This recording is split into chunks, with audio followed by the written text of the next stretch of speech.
अनि बाबु दाइजो चाहिँदैन भनेको होइन चाहिँदैन नि अनि यो सोफा हाम्न चाहिँ किन ल्याएको सानो डेमो देखाउनु पर्ने थियो तपाईँलाई आउनु त आउ त बाबु हजुर सोफा छ दराजै दराज छ डाइनिङ टेबल छ अनि यो सोफा हाम्न चाहिँ किन ल्याएको बाबु ससुरबा हजुर तपाईँलाई मैले बिहेमा दाइजो दिनुपर्छ भन्ने यहाँ ल्याएको होइन के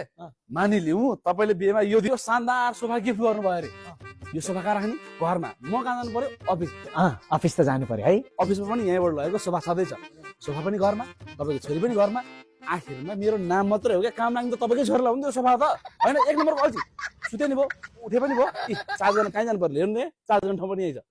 मानिलिउँ तपाईँले मलाई यो दराज गिफ्ट गर्नुभयो आउनु तपाईँले मलाई शानदार दराज गिफ्ट गर्नुभयो अरे दराज कहाँ हुन्छ घरमा म कहाँ जानु पर्यो अफिस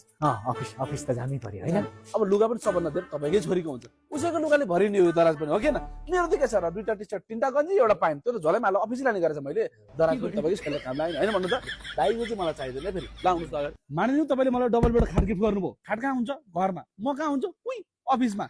अफिस त जानै पर्यो अफिस तपाईँको छोरीको ज्यान हेर्नु त धुर्बी हात्तीको जत्रो छ डबल बेड खाट पनि सानो हुन्छ म कहाँ सुन्ने उही त्यो चादरवाला सोफामा तपाईँलाई म अर्को देखाउँछु हिँड्नु त तपाईँकै छोरीलाई काम लाग्ने कुरा भनिरहेको छु कि म हिँड्नु मानिलिउँ तपाईँले मलाई शानदार डाइनिङ टेबल गिफ्ट गर्नुभयो डाइनिङ टेबल कहाँ हुन्छ घरमा म कहाँ हुन्छ उता अफिसमा के बाबु अफिसमा मलाई थाहा भइसक्यो अनि मैले भने तपाईँलाई सबै तपाईँकै छोरीलाई काम लाग्ने हो सबै कुरा जतिखेर खाइरहनु भने उसैलाई हो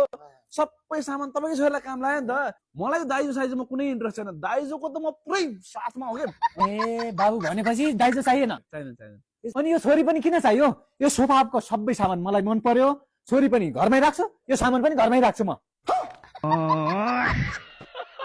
दाइजो चाहिँदैन भनेर दाइजो माग्न खोजिरहेछ मुला जाने जा